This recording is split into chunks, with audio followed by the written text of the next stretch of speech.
relationships in our lives in one or two categories. Either you're going to sharpen me and make me better, or you're going to be foolish and detrimentally affect my life.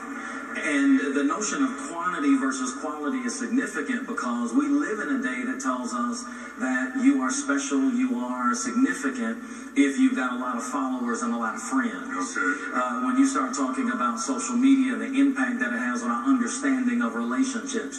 But when you really just strip all of that fluff away and get down to meaningful, life-changing relationships, less is more. You can't be friends with everybody. And one of the reasons that less is more is because there's a thin line between a parasite and a friend. Oh my God, that's a quotable right there. There's a thin line between a parasite and a friend. Give me that line of delineation. Well, the thing about it is a friend or a healthy individual in a relationship makes deposits. The way that God ordained relationships were that two individuals would give to the other so that none of them would be depleted. As I continue to pour into my wife and she continues to pour into me, then I never run empty and she never runs empty. But if you have multiple relationships with a number of different people, because you are a limited resource, you can make deposits and add value to all of those different people. The only thing you can end up doing is taking from them, taking from them, taking from them. That's what a parasite does. A parasite leeches on you, adds no tangible value to your life, and slowly siphons and sucks the life out of you. When you've got multiple relationships, you're trying to be friends with thousands of people, you end up really being more parasite than a friend. Do you think that sometimes people need everybody to love them because they don't love themselves? Very much so. You cannot go into any relationship trying to understand worth and value. You have to know who you are and gain worth and value first before you enter into any kind of relationship. And because if I don't know who I am, then number one, I can't add value to the relationship. And then my definition of who I am is based upon how you perceive me.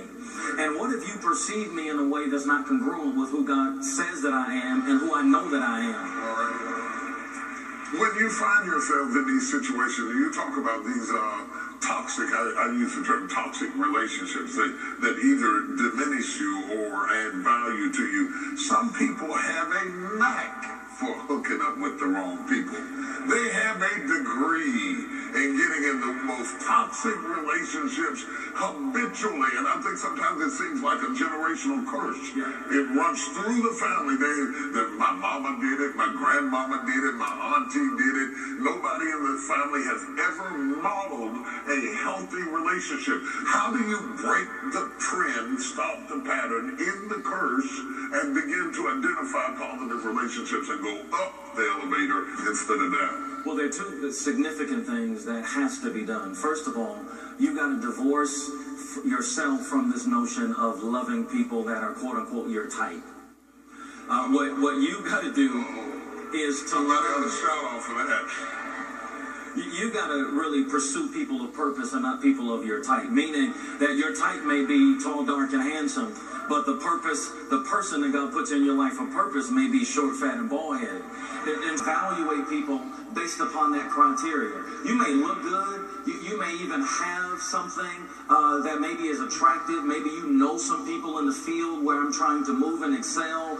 But are you good for me? 5 years down the road, is my life going to be better because of my interaction with you? Yeah, are you fattening people?